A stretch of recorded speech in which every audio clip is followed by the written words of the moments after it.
Hey everyone, welcome to Ferocious Finance, episode 10, presented by MagicGatheringStrat. As always, I'm your host, Ferociousllama. I'm recording this episode a little bit early this week because I will be on vacation because it is a holiday coming up on Monday in the United States. So if my prices are a little bit off, I apologize. But I don't think they're going to change that much between today and Saturday, or Sunday rather, when the episode comes out. So anyway, first thing I want to talk about this week is the big exciting announcement from Mark Rosewater. In case you haven't heard, or you live in a cave, Mark Rosewater said that starting next year, the blocks will have 2 sets and there will be no core set. So basically, the same number of sets will come out, except there'll be set number 1, set number 2, and then new block, set number 1, set number 2. And there's no core set ever. So what does this mean for people investing and trading in Magic Gathering Online? What it basically means, if you ask me, it's freaking awesome. And here's why. Sets are also going to be available in Standard for 18 months instead of 2 years, like now. So what ends up happening, well, at least the first set of a block is 2 years. But what ends up happening is, right now, Standard rotates once per year. And that's how it is. And so there's one time when all the prices drop. Well, okay, that's okay, I guess.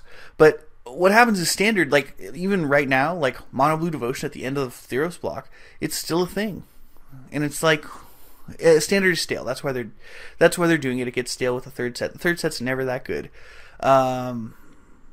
So it's not never that good. It's rarely that good, let's say, and. So anyway, basically they're doing it to spice up Standard and to sell more cards, because that's what they do. Everything they do is to sell more cards, obviously. But I'm not saying they don't care about having a good quality game, because that's how they sell more cards. But basically what this means is Standard's going to rotate a lot more quickly. And so I really think it's going to be a great opportunity for those of you who really want to invest and really enjoy investing. It'll give you more to do regarding investing. Like instead of, buying these cards and sitting on them for 3 months or 6 months or 9 months or whatever, you're going to be able to buy them and sell them very, very quickly. It might still be 3 months or 6 months or 9 months, but hey, that's better than the card you had to buy and then sell, 18 months later. So that's just my opinion. I think it's going to be great. I think it is going to keep Standard more exciting, but I do wonder about like the quality of the sets that's going to happen, because the core set was really designed to, to appeal to new players, to keep it simple. And what ends up happening when you don't have a core set anymore is it's not simple.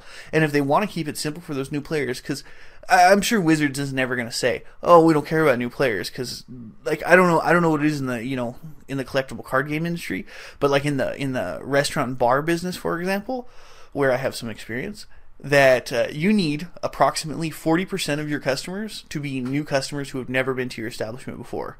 And if not, you're going to go out of business. And it's because in order to continue building your base of customers and making more money, you have to have a certain amount of new customers. And I'm sure in collectible card games it's much, much lower than that, only because of the nature of collectible cards. It's not like, they don't have collectible meals at restaurants. I mean, it's just a different product. So I could talk about that some other time if anybody wants to hear more about that.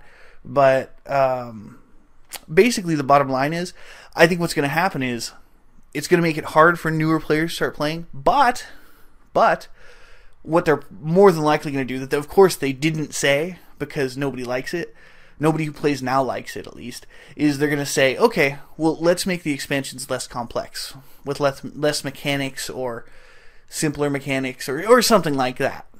Or we're going to make one block simpler and one block not simpler, or something like that. And they're definitely going to make accommodations within the block structure for the new players. And if you think they're not going to, I disagree with you. So anyway, so I think it might make the game a little bit simpler, but hopefully, Standard will stay refreshed and exciting. Because I used to play Standard, and it just gets so stale. And it's not like you're playing with these ridiculous high power cards like you do in Vintage, where every single game is like the deck is like totally different, just because there's so many one-ofs and so much different things that it does, that it's like you can win 10 different ways. And Standard is not like that. So hopefully it'll keep the game from getting stale, and it'll really revitalize Standard, which I think is a good thing, and I think it's a great thing for investors. Just because I think it's an opportunity to make more money, and but I do have some concerns about as far as the game and the playability and all that kind of stuff. But hey, I'm sure everybody does at this point. So anyway, let's get on to some recommendations.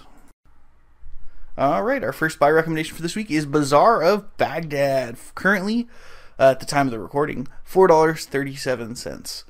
And Bazaar of Baghdad, it's one of those cards that's in Vintage Masters. I know last week I gave all buy recommendations from Vintage Masters, and because that's really what you should be buying right now. I think that, last week I thought it was too early to buy into M15 still. This week I still think it's a little too early to buy into M15, but maybe in 2 weeks, I would say. A week or two is when I think it might be time to start buying into M15. Because what's going to happen is next week, Wizards is going to start doing previews for Khans of Tarkir block, and everybody's going to get excited about that, and M15 prices are going to drop. So, so I'm going to say go ahead and wait a little bit more, and I would say pick up all your VMA stuff, because as soon as Khans comes out, VMA goes away, and VMA will skyrocket. Maybe not instantly, but all the playable cards are going to just get expensive.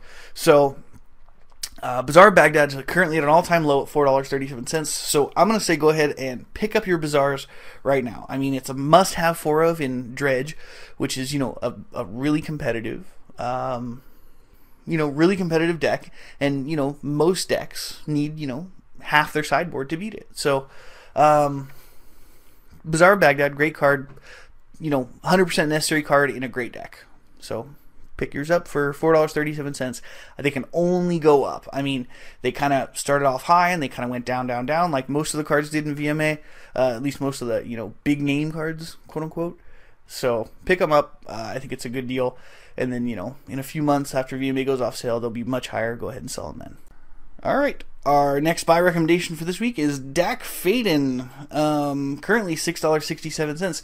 Now, Dak Faden is an interesting card to me, because when it first came out, I was like, wow, this is awesome. This is such a good card. I mean, when you look at it in Legacy and Vintage, drawing 2 cards and then discarding 2 cards, like Faithless Looting, not that great of a deal in Standard or even in Modern, but in Vintage and Legacy, that's ridiculous, because 2 more cards could be your Black Lotus and your Yawgmoth's Will, or whatever you need. So and then I my first Vintage deck that I built online was Stacks, and so whenever they get a Dak, it's auto scoop, because they're going to take my best artifact, and it's always a Blightsteel Colossus or a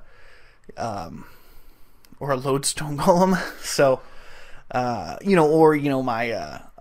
I forget what it's called, Staff of Nin, so they get to draw a card every turn and ping all my Phyrexian Revokers. So anyway, Dak is awesome. And if you look at his prices, see, I remember when he first came out, I was like, God, this guy's sweet. Why is he so cheap?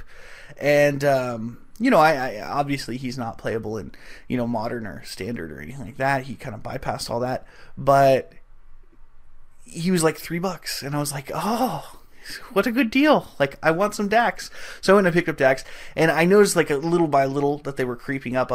And if you look at him in, Conspiracy, where he was released in paper, I mean, he's the most expensive card in the set. So it's hey, people play him. They must play him. They can't not play him. You can't have a $20 card that nobody plays. I mean, not in paper that was just recently released. I mean, that just doesn't happen. So old cards that are, not played, yeah, some of those are worth $20. But new cards that were released during this year, nah, doesn't happen. So, that just doesn't happen. So, anyway, Dak Faden, $6.67 currently. He's creeping up. He's been creeping up. Go on any of the websites with, card pricing. One I use often is MTG Goldfish. I have no affiliation with them of any kind, and they do not pay me to say that. But I like it because it's a website that has a little graph that shows you know the price of the card over time, and you can make it bigger, you make it smaller, whatever. And if you look at Dak from when he came out to today, he started up high like everything in Vintage Masters, and then he dropped way down like everything in Vintage Masters, and then he's starting to creep up, which is awesome because I think he's one of those cards that everybody just kind of overlooked initially. He wasn't one of the established good vintage cards, so nobody really took interest right away, and then they realized little by little, guy, he's pretty good, and so.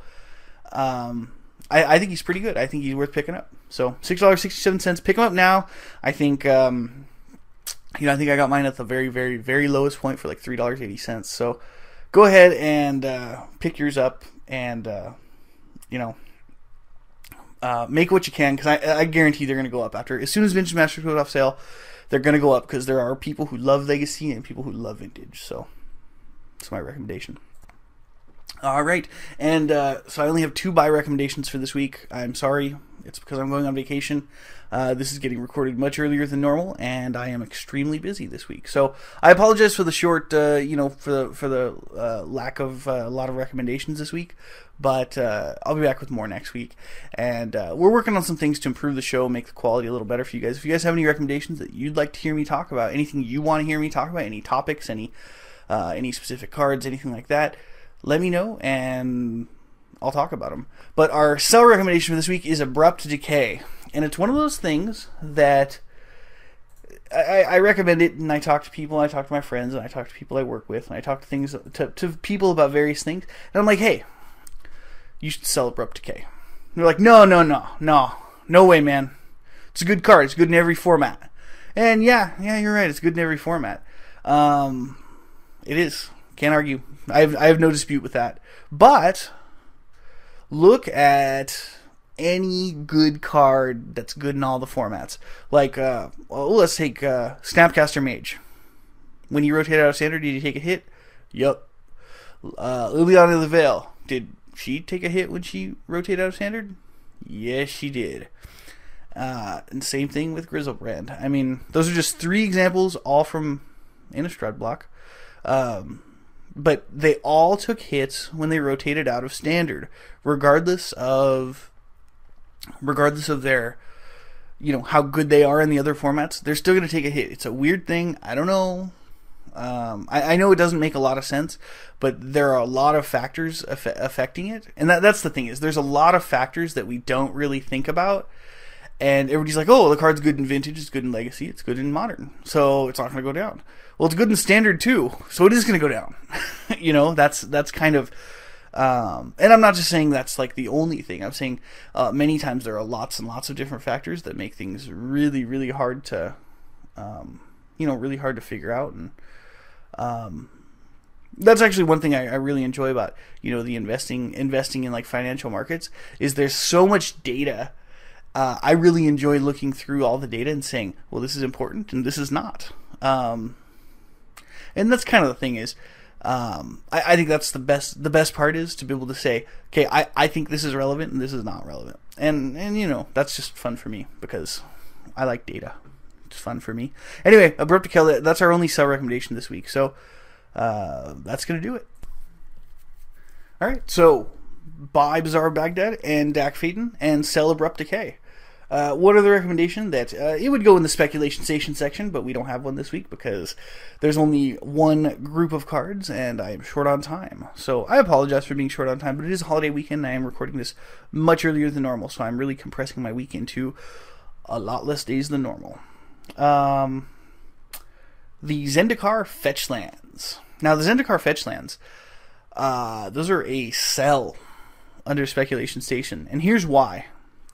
Because think about it. Okay. Wizards has announced we want to reprint the expensive cards in upcoming sets. Okay, fair enough. That's true, right? They said that.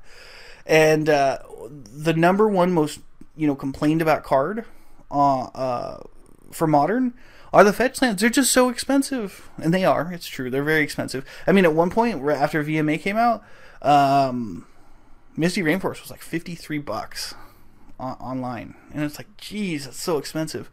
But anyway, so that's the whole thing, is the cards, those are expensive. And with Wizards releasing the enemy colored pain lands in Magic 15. I think there's a good possibility they're going to release the enemy colored pain land, or fetch lands rather, in Khans of Tarkir. I think it's unlikely they're going to do the allied colored lands because I think it's unlikely because I don't think they're going to want to give the allied colored fetch lands to modern because they want to keep the format, modern legacy different somewhat, and when mana gets too good, the formats kind of end up a lot more similar. So anyway, that's another story. But I really think that there's a good possibility that Zendikar fetch lands will get reprinted in the near future. And I think it might be Khans block. So especially with like the whole wedge theme, and I mean that was actually what Wizards said is they reprinted the pain lands because, well, I think there was an article called Developing Wedges, I think is what it was called, or Designing Wedges, something like that, on MagicGathering.com, that talked about this. So anyway, there's an article that talked about that, and they said, this is the reason we printed the enemy colored pain lands. Well, I think they're going to print the the enemy colored fetch lands. They might not. It's purely speculative. This is speculation station type stuff. So don't rush off and sell all your fetch lands and then yell at me when they don't come out, because they may or may not. But hey, if you have some extra ones, I'd go ahead and sell them, because I mean, look at it like this. This is how we look at it here at Ferocious Finance. Is me and Dan talked about this at length. We talked about how, okay, if they get reprinted, there will be a sharp drop in the price of Zendikar fetch lands. That's just a fact, right? There's just really like very little collectability, so they're going to drop significantly if they get reprinted in Khans. But if they don't get reprinted in Khans, they're not going to skyrocket up. So there's really only risk as an investment. So, and there's not going to be a modern fetch land, or a modern season anymore. So the fetch lands aren't going to fluctuate like they used to. I think it's just during Pro Tour season Pro Tour qualifier season they'll be a little bit less expensive, or more expensive rather.